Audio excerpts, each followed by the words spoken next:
म्हणजे आता उदाहरण आपण नवी मुंबईचं घेऊया. नवी मुंबई महानगरपालिकेमध्ये राष्ट्रवादीचं प्राबल्य आहे. हे लोक नगरसेवक कोण आहेत? तर ज्यांच्या शेत जमिनी होत्या आणि ज्यात एका रात्रीत त्याचे भाव वाढले काही ठिकाणी, म्हणजे कोट्यवधी रुपयाची किंमत, म्हणजे सोन्यासारखे भाव त्या जमिनीला आले.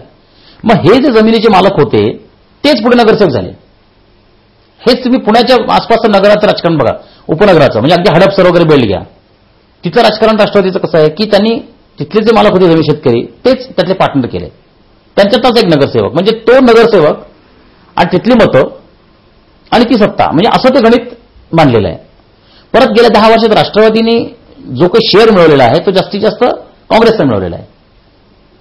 त्याच्या काँग्रेस आणि राष्ट्रवादीची पण एक तर हे पॉकेट्स तयार झालेले आहेत. म्हणजे आता लोकशाहीमध्ये काय झालेलं आहे की लोक जातात आणि मतदान करतात असं होत नाही. म्हणजे तो पण एक 2 ते 3% भाग आहेच आहे की तो शेवटच्या क्षणाला फिरणारा चंचल वर्ग किंवा ज्याची मतं निश्चित नाही वगैरे वगैरे. पण ह्याचे उभे आडवे धागे कसे बघा, आता भाजप आणि शिवसेनेला या लोकसभेमध्ये मतं मध्यमवर्गीयांची कमी मिळाली. आता मध्यमवर्गीयांचं काय होतं की त्याच्यावर आर्थिक गोष्टीचा प्रभाव नसतो, कारण त्याचा आर्थिक दैनंदिन व्यवहाराशी पक्षाचा काय संबंध नसतो. जसं ग्रामीण भागामध्ये तुम्ही गेलात तर शेतकऱ्यांची कर्ज, पतसंस्था, कृषी उत्पन्न बाजार समिती याचा कुठेतरी पक्षाचा संबंध असतो, तो तिथे मतदान करतो. मध्यमवर्गीयांचं तसं नसतं, त्यांचे नोकऱ्या व्यवसाय पक्षाचीच असतात. त्यामुळे तो कुठेतरी राष्ट्राचा मोठा विषय, दहशतवाद, नागरिक सुरक्षितता, शिक्षण वगैरे वगैरे किंवा भावनिक विषयावर असं तो बाळासाहेब ठाकरेंच्या आव्हानाला किंवा संघाच्या आव्हानाला किंवा भाजपच्या आव्हानाला मतदान करतो. तो एक मध्यमवर्गीय वर्ग आहे. पण आता लोकसभेचं तुम्ही जर बघितलं, जनरल विधान जर तुम्ही मी आकडेवारीच्या भाषेत जात नाहीये, तर त्यांनी काँग्रेसला मतदान केलेलं आहे.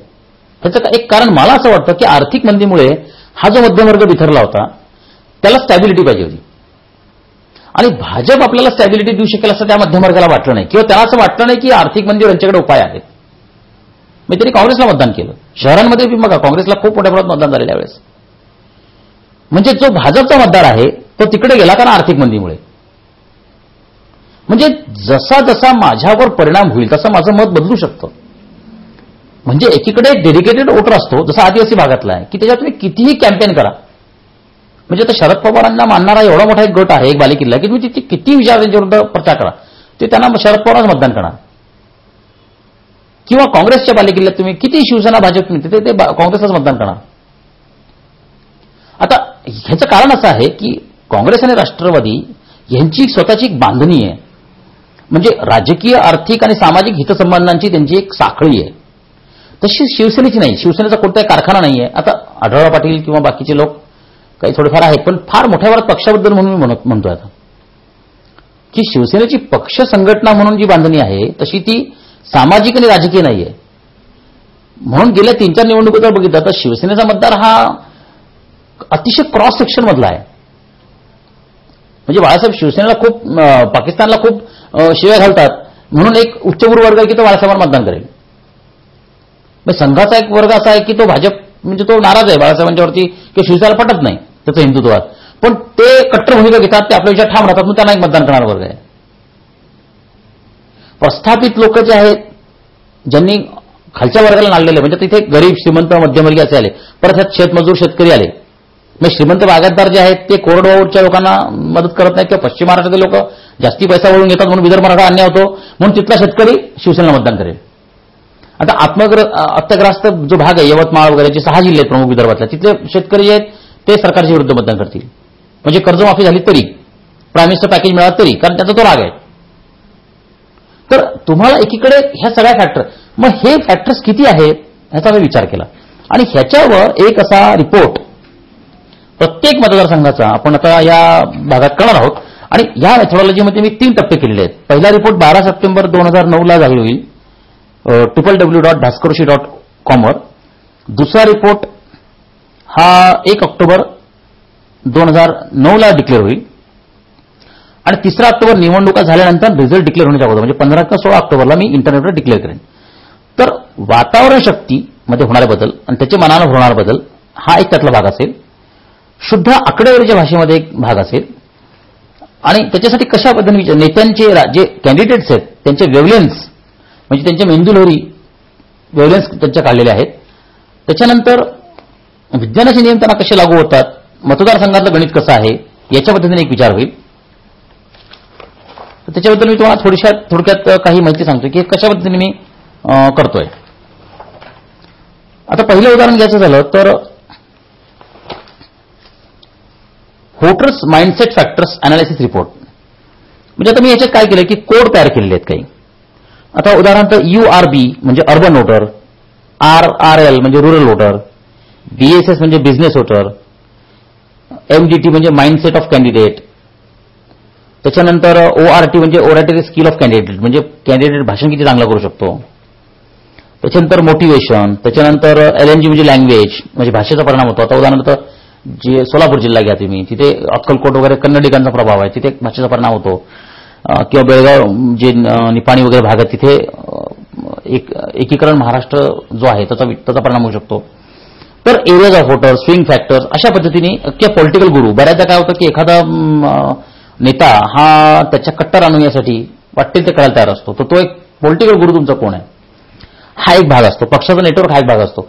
तर अशा पद्धतीने एक व्होटर्स माइंडसेट रिपोर्ट तयार केलेला आहे. ह्याच्यामध्ये मी काय केलंय की रेटिंग दिलेलं आहे की अर्बन वोटर. आता मुंबईमध्ये अर्बन वोटर म्हटलं तर तिथे मी 5 स्टार दिलेले आहेत. तर 1 स्टार म्हणजे 20%. अशा पद्धतीने आखणी केली आहे. म्हणजे आता तिथे मुंबईमधला शहरी मतदार म्हणजे तिथे काय त्यांना कापूस कुठे येतो आणि ऊसाचं काय राजकारण ते काहीच कळत नाही. म्हणजे मुंबईतला एक वर्ग म्हणजे पु ल देशपांडे गमतीने म्हणायचे की मुंबईतल्या माणसाला कापूस हा गादीतूनच तयार होतो आणि गादीतच संपतो असं वाटायचं. म्हणजे असं त्यांनी विनोदी काही केलं होतं मुंबईकर माणसावर. म्हणजे मुंबईच्या माणसाला ग्रामीण आणि ते सगळं काही कळत नाही. आता टीव्ही वगैरे याच्यामुळे किंवा बातम्यांमुळे थोडंफार कळत असेल, पण टिपिकल मुंबईकर हा इतका बिझी असतो, इतका व्यस्त असतो त्याच्या लोकल आणि बाकीच्या लाईफमध्ये की त्याला हे सगळं गावचं राजकारण कळत नाही. तर हा अर्बन वोटर म्हणजे मग मुंबईच्या मतदारसंघामध्ये अर्बन वोटरला मी 5 रेटिंग देईन, कारण अर्बन माइंडसेटचा वोटर तिथे 100% आहे. मग तुम्ही तो अंधेरी घ्या किंवा बोरिवली घ्या, पश्चिम नगरातले भाग घ्या किंवा अगदी कुलाबा घ्या किंवा दादर घ्या, हा अगदी टिपिकल अर्बन माइंडसेटचा वोटर तिथे आहे. आता इथे परत आणखी एक गोष्ट आहे की तिथे जातीचे गट आहेत मुंबईमध्ये. म्हणजे संपूर्ण महाराष्ट्रातून मुंबईत गेलेले लोक किंवा संपूर्ण भारतातून मुंबईत गेलेले लोक त्यांचे गट तिथे आहेतच, ते पॉकेट्समध्ये काम करतात. आता सरकारने 2000 पर्यंतच्या झोपड्यांना मान्यता दिली आहे, तर त्याचा परिणाम धारावी झोपडपट्टीमधल्या मतदानावर होणार.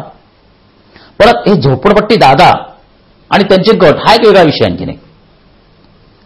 म्हणजे संबंधित जवळचे पोलीस स्टेशन्स, त्यांच्या झोपडपट्टी दादा झालेल्या केसेस आणि त्याचा मतदानाशी संबंध हा एक संबंध आहे. म्हणजे झोपडपट्ट्या वाढल्या की काँग्रेसचं मतदान वाढतं असं पण एक दिसून आलेलं आहे. बरं, ह्याच्यात आणखीन एक मेक अशी आहे की सगळी धारावी झोपडपट्टीचे लोक त्या काँग्रेसलाच मतदान करतील असं पण नाही, त्यात काही शिवसेनेला मतदान होईल. परत बघा तुम्ही एकनाथ गायकवाड आणि वर्षा गायकवाड हे काँग्रेसचे उमेदवार आहेत, धारावीमधून त्यांना मतदान खूप झालेलं आहे. म्हणजे हे जर तुम्ही ट्रेंड्स लक्षात घेतले की शहरी अर्बन वोटर आहे पण तिथे झोपडपट्टीचा भाग आहे. किंवा आता तुम्ही पुण्यामध्ये बघा, कलमाडींना झोपडपट्टीमधून खूप मोठ्या प्रमाणात मतदान झालेलं आहे. आता ह्या झोपडपट्ट्या जाणीवपूर्वक टिकवल्या जातात का वगैरे किंवा तो गरज काय समाजाची हा एक वेगळा विषय आणखीन, पण मी आता फॅक्टर्स बद्दल बोलतोय. त्याच्यानंतर मी एक इथे असं म्हटलं होतं की एखादा लीडर त्याचे इंटेन्शन्स, त्याची ऍक्शन, स्टेटमेंट यांचा काय परिणाम होतो का. तर निवडणुकीच्या प्रचाराच्या दरम्यान ह्याचा एक मी कोड तयार केले होते. OPL म्हणजे ओपन स्टेटमेंट्स म्हणजे जाहीर विधानं, COL म्हणजे कॉन्ट्राडिक्टरी स्टेटमेंट्स, PAR म्हणजे पॅराडॉक्सिकल स्टेटमेंट्स, CTR म्हणजे कॉन्ट्रोवर्शियल स्टेटमेंट्स आणि SEC म्हणजे सिक्रेट ऍक्शन्स. आता तुम्ही म्हटलं असं की निवडणुकीमध्ये जे भाषणं करतात राजकीय नेते, तर काही जातीवाचक विधानं करतात, काही धार्मिक टीका करतात, काही वाद निर्माण करणारी विधानं करतात, काही डायव्हर्ट करणारी विधानं करतात. तर ह्याचा एक परिणाम होतो. म्हणजे आता तुम्ही बघा मागच्या वेळेस तर वरुण गांधींनी एक विधान केलं होतं, मग त्याचा मोठा परिणाम झाला राजकारणावर. एक भाषण त्याचा परिणाम मात्र काही फिरण्यात झाला. हे जे काही विधानं होतात त्याच्यामागचे जे सुप्त हेतू असतात त्यांचा परिणाम कसा होतो, तर ह्याचे मी एक कोड नंबर त्याचे रेटिंग्स लेवल्स तयार केलेले आहेत. त्याच्यानंतर बघा इथे luck factor, does luck factor really exist in election process. तर लोक नशीब ही गोष्ट अशी आहे ना की असा एकही माणूस सापडणार नाही भारतीय तरी की जो नशिबावर विश्वास ठेवत नाही. म्हणजे त्याला एखादी गोष्ट अनपेक्षित मिळाली तरी तो इथे हात लावतो, नाही मिळाली तरी तो इथे हात लावतो. त्याला वाटतं नशीब म्हणजे इथे आहे.